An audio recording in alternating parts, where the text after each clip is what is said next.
बिस्मिल्लाहिर्रहमानिर्रहीम। Welcome to learning with Sheharyar. हमने start किया हुआ था एप्लीकेशन ऑफ लॉगरिथम कि कैसे हम लॉगरिथम को अपनी डेली लाइफ में इस्तेमाल कर सकते हैं। उससे रिलेटेड हमने इससे लास्ट वाली वीडियो में कुछ क्वेश्चन को सॉल्व किया था, जो कि आप डिस्क्रिप्शन में लिंक देख सकते हैं। वहाँ मैंने कुछ सिंपल क्वेश्चन को सॉल्व किया था। आप ज़रा कम्प्लेक्स तरफ जाते हैं और एक कुछ रियल लाइफ से इस वीडियो में हम प्रॉब्लम लेंगे, उन्हें सॉल्व करेंगे। Exercise 3.49 class math. तो यहाँ पर देखते हैं, तो एक क्वेश्चन हमने ले लिया 83 मल्टीप्लाई 92 डिवाइडेड बाई 127 मल्टीप्लाई 246। तो देखते हैं हम इनको कैसे सॉल्व कर सकते हैं। सॉल्व करने के लिए यही है कि हमारे पास जो स्टेप बताए थे हमने सब वही फॉलो करने हैं। स्टेप बाय स्टेप हम क्वेश्चन को लेकर चलेंगे, जैसे कि इससे पहले वाली वीडियोस में बता चुका हूँ। स्टेप 1, जहाँ पर हमने पूरी की पूरी वैल्यू को किसी वेरिएबल के इक्वल हमने लेट करना होता है। तो हम यहाँ पे लेट कर लेते हैं कि हमारे पास ये जो वैल्यू दी गई है ये y के इक्वल है। आप x भी कर सकते हो, z भी कर सकते हो, कोई भी ऐसी वैल्यू। बेसिकली हमने इसका आंसर निकालना है ना, तो हमें किसी ना किसी वैल्यू के इक्वल से लेट करना ही पड़ेगा। जब हम इसको लेट कर लेंगे y के इक्वल, तो यहाँ पे हमारे पास वैल्यू आ जाएगी 83 मल्टीप्लाई 92 और हमारे पास ये जो क्यूब रूट है डिवाइडेड बाय 127 है मल्टीप्लाई 246 और यहाँ पे 5 आ जाता है। 246 और ये 5। स्टेप 1 में हमने क्या करना होता है, एक तो हमें किसी न किसी वेरिएबल के हमें लेट करना होता है। लेट करने के बाद हमने क्या लेना होता है, लॉग। बेसिकली हम लॉगरिथम को यहाँ पे यूज़ कर रहे हैं कि एक्यूरेट आंसर ला सकते हैं या नहीं ला सकते। तो दोनों तरफ लॉग ले लेंगे। जब दोनों तरफ लॉग ले लेंगे तो हमारे पास आ जाएगा log y is equal to log और ये वाली सारी वैल्यू। हम यहाँ पे एक और काम कर लेते हैं कि यहाँ पर ये रेडिकल फॉर्म में लिखा गया है, तो रेडिकल फॉर्म को चेंज करके हम एक्सपोनेंशियल फॉर्म में लिख लेंगे। तो ये वैल्यू कुछ इस तरह से बन जाएगी 83 92 होल की पावर 1/3 डिवाइडेड बाय 127 मल्टीप्लाई, यहाँ पे 5 लिखा गया तो ये 1/5 आ जाएगा। तो इस तरह से हमारे पास स्टेप 1 कंप्लीट हो गया। स्टेप 2 था हमारे पास कि हमारे पास जितने भी लॉगरिथम के रूल दिए गए थे हमने वो अप्लाई करने थे। तो हम अब वो अप्लाई कर लेते हैं। जब वो अप्लाई करेंगे तो लॉगरिथम का हमारे पास फर्स्ट रूल होता है कि अगर कोई नंबर मल्टीप्लाई हो रहा हो तो वो डिवाइड हो जाएगा। कोई सेकंड रूल है, कोई डिवाइड हो रहा तो सब्ट्रैक्ट हो जाएगा। और थर्ड रूल ये कहता है कि कोई पावर दी गई हमने उसे पहले लिख लेना है। तो सबसे पहले यहाँ पर देखें, ये तीनों की तीनों चीज़ें आ रही हैं, मल्टीप्लाई भी हो रहा है, डिवाइड भी हो रहा है। सबसे पहले हम डिवाइड वाला कर लेते हैं। तो ये हमारे पास आ जाएगा log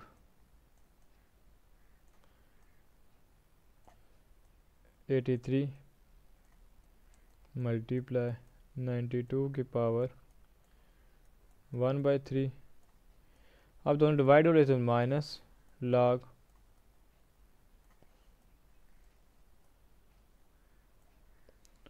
127 प्लस 246 पावर 1/5। यहाँ पे मिस्टेक हो गई, ये 5 है। अब log का फर्स्ट रूल अप्लाई कर लेते हैं, जहाँ सब वैल्यू के साथ log को इलादा करके लिख लेते हैं। जो मल्टीप्लाई हो रहे हैं उन्हें हम प्लस में लिख लेंगे, प्लस log 92 1/3 माइनस बाई रहेगा। वो log को हम अंदर अप्लाई कर देते हैं। log 127 मल्टीप्लाई थे प्लस log 246 1/5। इसके बाद log का थर्ड रूल अप्लाई कर लेते हैं कि जो पावर होती है हम उसे पहले लिख लेंगे log 83 प्लस, अब यहाँ पे पावर क्या दी गई है 1/3। 1/3 को पहले लिख लेंगे तो आ जाएगा log 92। यहाँ पे साथ में एक और काम करना है। यहाँ पे देखें बाहर माइनस दिया गया है। जब भी हम माइनस किसी ब्रैकेट के अंदर अप्लाई करते हैं तो उसके सारे के सारे साइन को चेंज कर देता है। तो हो जाएगा माइनस log 127 माइनस यहाँ पे पावर 1/5 दी गई है, पहले लिख लेंगे 1/5, ये बन जाएगा log 246। और यहाँ तक हमने कर लिया स्टेप 2 के log के जितने भी रूल हमारे पास थे हमने वो अप्लाई कर दिए। अब थर्ड रूल है कि log हमने फाइंड करना है। log फाइंड करने का हमारे पास मेथड वही है कि सबसे पहले हम करैक्टर लिखते हैं। करैक्टर हम कैसे मालूम करते हैं कि हमारे पॉइंट को फर्स्ट डिजिट के पास लेकर जाते हैं। अगर कोई भी पॉइंट ना दिया जाए वो हमेशा राइट साइड पे होता है। अब 3 के बाद पॉइंट है तो हम इसे 8 के पास लेकर आएंगे, सिर्फ एक डिजिट है तो ये बन जाएगा 1 फिर पॉइंट। अब हमने इसका देखना है मेंटीसा। मेंटीसा देखने के लिए हम क्या करते हैं कि फर्स्ट 4 डिजिट इस्तेमाल करते हैं। यहाँ पे जस्ट 2 दिए गए, 83 दिया गया है, तो हम क्या करेंगे कि लॉगरिथम टेबल में 83 को देखेंगे। 83 ये हमारे पास आ गया 83। अब 83 क्या गया हमारे पास, उन्हें कोई भी वैल्यू नहीं थी दी तो हम उसको ज़ीरो में ही देखेंगे बस।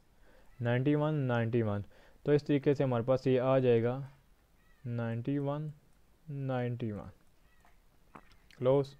उसके बाद प्लस है तो 1/3। अब log 92 देखना है। अब log 92 देखना है, यहाँ पर भी हमारे पास करैक्टर क्या आएगा 1। 92 से आगे हमारे पास कोई वैल्यू नहीं दी गई। अब कोई वैल्यू नहीं दी गई तो हम क्या करेंगे कि 92 को जस्ट ज़ीरो में देखेंगे, तो 96 38।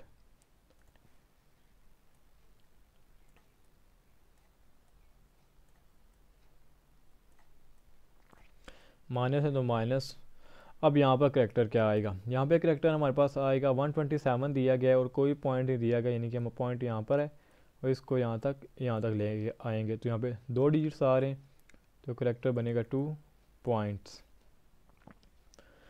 तो अब हमारे पास 3 डिजिट्स दे देंगे कि हम फर्स्ट 2 डिजिट्स को इस्तेमाल करेंगे और थर्ड वाले में देखेंगे, 12 को 7 में देखेंगे।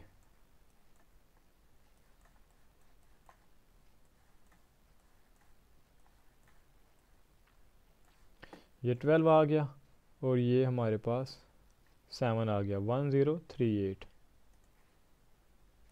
1038। अगेन माइनस 1/5 246 है, यहाँ पे भी करैक्टर कितना आएगा 2 आएगा पॉइंट। अब हमें क्या देखना है 24 को 6 में देखना है, ये हमारे पास 24 है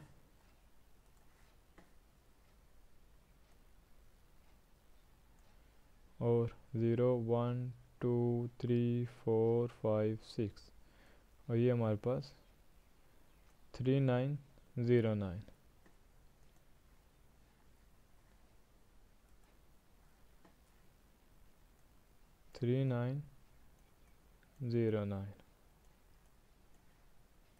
यहाँ तक हमने क्या किया कि लॉगरिथम अप्लाई कर दिया, हमने फाइंड कर लिया। फाइंड करने के बाद में क्या करना है कि सिंपल, अब यहाँ पे हम करैक्टर और मंटीसा को इलादा करके नहीं लिख रहे। लास्ट वाले वीडियो में देखेंगे ना तो वहाँ पर देखोगे कि हमने क्या किया कि करैक्टर और मंटीसा को इलादा किया था। लेकिन हम इलादा कौन से करते हैं, हम इलादा तभी करते हैं अगर हमारे पास करैक्टर नेगेटिव आ जाए तब। उसकी वजह क्या है, उसकी वजह यह है कि जब भी हमारे पास कोई नंबर नेगेटिव आएगा, मिसाल के तौर पे अगर हमारे पास -2 करैक्टर आ जाता है हम उसे लिखते हैं 2 बार और आगे जो भी हमारे पास मंटीसा दिया जाता है। तो अब यहाँ पर नेगेटिव करैक्टर का मतलब ये नहीं होता कि ये सारी की सारी वैल्यू नेगेटिव है। हमें पता है कि यहाँ पे करैक्टर नेगेटिव है और मंटीसा पॉजिटिव है, तो इस वजह से हम दोनों को इलादा करके लिखते हैं। लेकिन जब हमारे पास करैक्टर भी पॉजिटिव आ जाए और मंटीसा भी पॉजिटिव आ जाए तो हम वहाँ पे इनको इलादा नहीं करते, वहाँ पे हमें इनको इलादा करने की ज़रूरत भी पेश नहीं आती। तो अब क्या करेंगे कि इन सारी वैल्यूज़ को सिंपल कैलकुलेटर में लिखेंगे तो आपके पास ये सॉल्व होके भी आ जाएगा। अगर आप नहीं लिखते, इनको एक एक करके भी लिखना चाहते हैं तो उस तरीके से भी ये सॉल्व आउट हो जाएगा। फर्स्ट वैल्यू तो इसी तरीके से रहेगी 1.9191 क्योंकि कोई मल्टीप्लाई डिवाइड नहीं हो रहा। अब यहाँ पर लिखा गया 1/3 multiply this one, that means कि 3 is divided with value, so we will divide it 1.9638 with 3, then we will get 0.6546. Similarly here we have we don't have any value, so just simple minus 2.1038. That negative sign means character MNTs are both are negative. In the last value we have 1 by 5 multiply 2.3909. That means we have to divide 5 with this value. The answer will be negative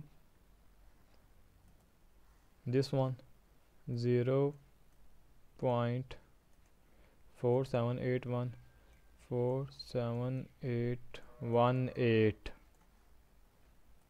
अब हम क्या करेंगे, इन सारी values को आपस में plus minus जो भी बनता है हम वो कर लेंगे। तो हमारी वैल्यू दी गई है 1.9191 प्लस 0.6546 माइनस 2.1038 माइनस 0.47818। तो हमारे पास आंसर आ गया नेगेटिव 0.00828। अब देखें यहाँ पे हमारे पास जो आंसर आ रहा है वो नेगेटिव में आ रहा है 0.0082। 4 डिजिट्स इनफ। ये हमारे पास वैल्यू आ गई log x की, लेकिन देखें यहाँ पे हमारे पास लॉगरिथम नेगेटिव आ रहा है, तो लॉगरिथम हमारे पास नेगेटिव नहीं आना चाहिए। तो इसको पॉजिटिव करने के लिए हम क्या करेंगे कि ज़ीरो से बड़ी वैल्यू एक बार प्लस करेंगे एक बार माइनस करेंगे। तो ज़ीरो से हमारे पास बड़ी वैल्यू क्या होती है 1 होती है, तो हम लिखेंगे -1 + 1 नेगेटिव 0.0082। जब हम इसको सिंपल साइन को अप्लाई करके प्लस माइनस करते हैं तो तब हमारे पास सिंपल एक नंबर बन जाता है, वहाँ पे कोई करैक्टर रोमेंटिसा नहीं होता। तो हमारे पास ये नंबर नेगेटिव नहीं आना चाहिए। मिसाल के तौर पर अगर हम इसको सॉल्व करते हैं यहाँ पे -3 भी आ जाता है तो हम उसको भी पहले पॉजिटिव करेंगे। तो हम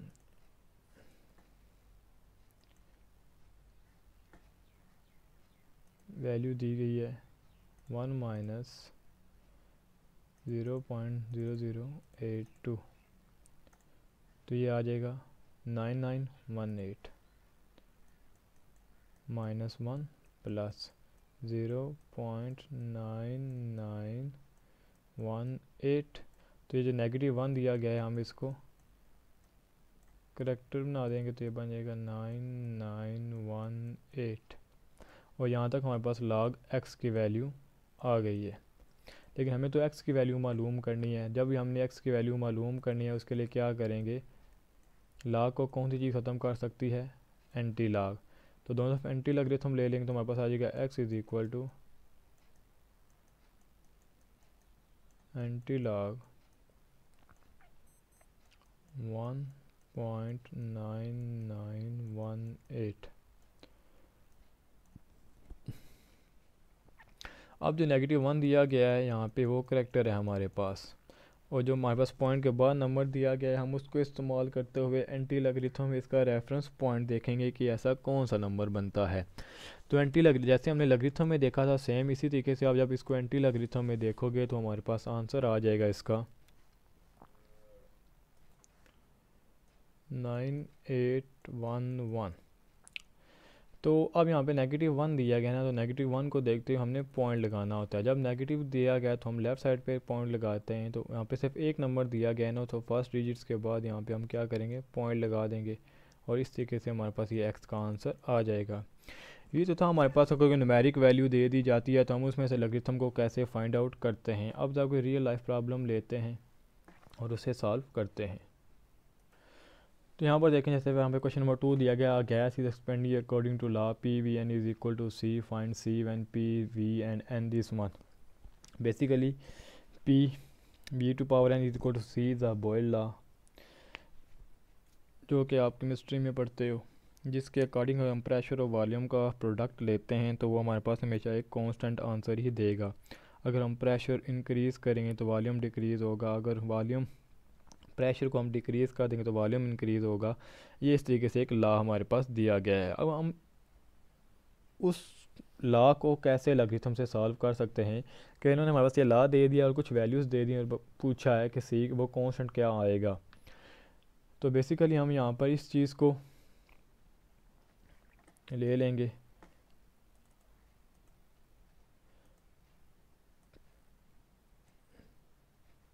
PVN, तो कुछ इस तरह से कि PV के power n is equal to C. Basically हम क्या करते थे कि इनसे पहले जो सवाल दिए थे वो किसी के इक्वल नहीं थे होते, किसी वेरिएबल के किसी भी वैल्यू के। तो यहाँ पे इन्होंने सी खुद ही दे दिया, तो यहाँ पर हमें जो फर्स्ट स्टेप करते थे लेट करते थे वो करने की ज़रूरत नहीं है, लेकिन उससे आगे हमने जो भी स्टेप फॉलो किए थे वो भी यहीं पे अप्लाई करेंगे। सी दिया गया, दोनों तरफ लॉग ले लेंगे तो आ जाएगा log c is equal to log PVN। ये हो गया हमारे पास स्टेप 1। स्टेप 2 क्या था कि हमारे पास लॉ के रूल अप्लाई करने। तो यहाँ पे देखें P और V आपस में मल्टीप्लाई हो रहे हैं, तो लॉ का फर्स्ट रूल है कि दो नंबर आपस में मल्टीप्लाई हो रहे हों तो अगर दोनों के साथ लॉग इलादा करके लिखेंगे तो वहाँ पे प्लस का साइन आ जाएगा। देन अगेन लॉ का थर्ड रूल कि अगर पावर आ जाती है हम उसे पहले लिख लेंगे और उसके बाद नंबर को उसी तरीके से। तो यहाँ तक हमने लॉ को अप्लाई कर लिया। लॉ को अप्लाई कर लिया तो अब इनकी वैल्यूज़ लिखेंगे, क्योंकि वैल्यूज़ मालूम होंगी तो हम लॉग अप्लाई कर सकते हैं। तो हम देख लेते हैं कि P की वैल्यू हमारे पास क्या दी गई है, N की वैल्यू क्या दी गई है। तो P हमारे पास 80 दिया गया है और V 3.1 80 है, और N की वैल्यू हमारे पास ये हमारे पास प्लस का साइन है, क्योंकि यहाँ पर हमने लॉग अप्लाई किया हुआ है। N की वैल्यू हमारे पास 5/4 है, 5/4 लॉग, और V की वैल्यू 3.1। अब इन पे लॉग अप्लाई करना है हमने। जब लॉग अप्लाई करना है तो सबसे पहले हमने करैक्टर लिखना होता है 1 यहाँ पे आएगा, क्योंकि यहाँ पे 80 है ना, और साइंटिफिक नोटेशन के मुताबिक हमने वैल्यू बनानी होती है 1 और 10 के दरमियान। तो 80 को जब हम 8 में चेंज करेंगे तो सिर्फ और सिर्फ एक डिजिट्स इधर लेके आएंगे पॉइंट को लेफ़्ट साइड पे, तो 1 यहाँ पे नेगेटिव नहीं पॉजिटिव आएगा पॉइंट। अब 80 है, 80 को हम ज़ीरो में देखेंगे तो देखते हैं कि हमारे पास क्या वैल्यू आती है।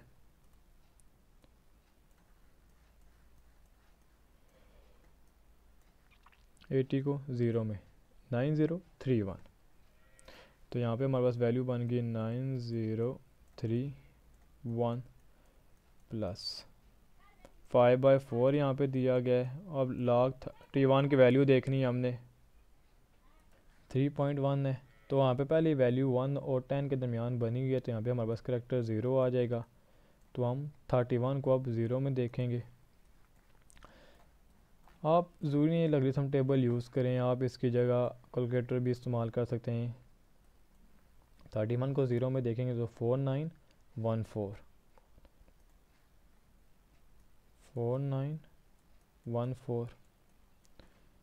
फर्स्ट वाली वैल्यू तो इसी तरीके से रहेगी 1.9031। बट यहाँ पे क्या होगा कि पहले हम 5 को मल्टीप्लाई करेंगे। जब हम 5 को मल्टीप्लाई करेंगे तो देखते हैं कि हमारे पास क्या आंसर बनता है। 5 मल्टीप्लाई 0.4914, तो वैल्यू आ गई 2.457। और इसके बाद हमारे पास क्या दिया गया 4, हमने 4 से डिवाइड भी करना है, डिवाइडेड बाय 4, तो वैल्यू आ जाएगी 0.6142। नेक्स्ट डिजिट लिखना चाहें तो लिख सकते हैं, अगर ना भी लिखें तो कोई इशू नहीं है। अब क्या करेंगे कि इन दोनों को आपस में प्लस कर देंगे। प्लस करने हमारे पास आ जाएगा 1.9031 2.5173 2.5173, और ये वैल्यू थी हमारे पास log C की। हमने मालूम करनी है C की वैल्यू, तो एंटी लॉगरिथम हम ले लेंगे जो कि हमारे पास फोर्थ स्टेप है। तो हो जाएगा C is equal to anti log 2.5173 character यहाँ पे हमारे पास। अब वो भी सी दिया गया, ये भी सी है, तो ज़रा आप इसको बोल्ड करके लिख रहे हैं किसी और स्टाइल में। तो सी हमारे पास दिया गया है 2।